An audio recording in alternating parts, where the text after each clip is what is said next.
হয়, এইফালে চাব পাৰিছে মই এতিয়া আহিছোঁ 5 মাইল বৰঘাটলৈ।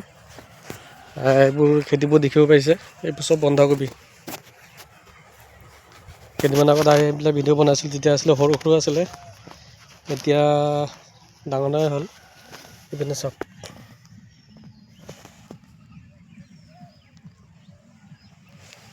বৃহৎ ডাঙৰ খেতি। এইপিনে লাও, এইপিনে বিলাহী ফুলিছে, হোৱা নাই।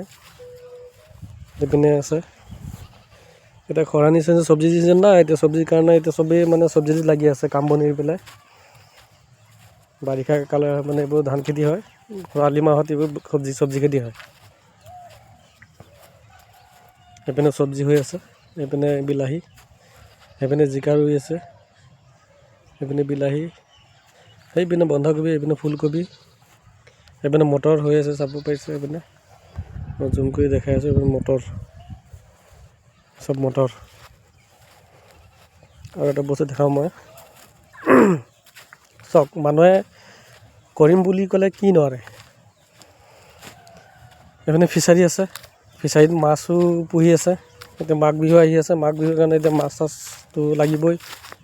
মেইন খাদ্য হৈছে মাঘ বিহুৰ উৰুকা মাছ, হাঁহ, খানা চানা খাবলৈ। এতিয়া ফিছাৰীত আছে মাছ, এইপিনে মাছ আৰু এইপিনে চব্জি, এইপিনে বিলাহী, এইপিনে চাহ বাগান দেখিব পাইছে। মানে কষ্ট কৰিলে মানে সফল হ'ব পাৰি, কিন্তু টকা খৰচা হয় বহুত। যেনেকৈ কষ্ট কৰে তেনেকৈ টকাও খৰচা হৈ যায়। কিন্তু যদিহে মানে বৰষুণে বা এতিয়া কুঁৱলী যেনেকৈ দি আছে, বৰষুণে যদি দিগদাৰ নকৰে, কিন্তু মূলখিনি পাই যাব। মূল মানে একদম পূৰা উঠি মেলি ধুনীয়াকৈ একেবাৰে কাম বন নকৰিলে আপোনাৰ যদি দুবছৰৰ কামানি একেটা ছিজনতে উঠি যায়। সেইপিনে ফুলকবি দেখি আছে, সেইপিনে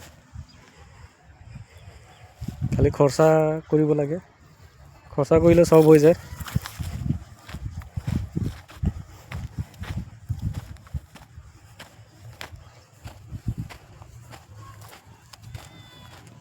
এইপিনে দেখাইছোঁ কেঁচা বিলাহী, এয়া কেঁচা বিলাহী ইয়াত। এইপিনে ফুলগছ, ফুলকবি গছ, এইপিনে সৰিয়হ আছে। ভিডিঅ'টো বনাওঁ মানে আপোনালোকৰ কাৰণে যে দেখাওঁ চব্জি কেনেকৈ কৰে। আমি চব্জি টাউনৰ পৰা কিনি খাওঁ, কিন্তু যোনে কৰে সিহঁতৰ কৰাবোৰৰ মানে লাভটো তেনেকৈ নহয়।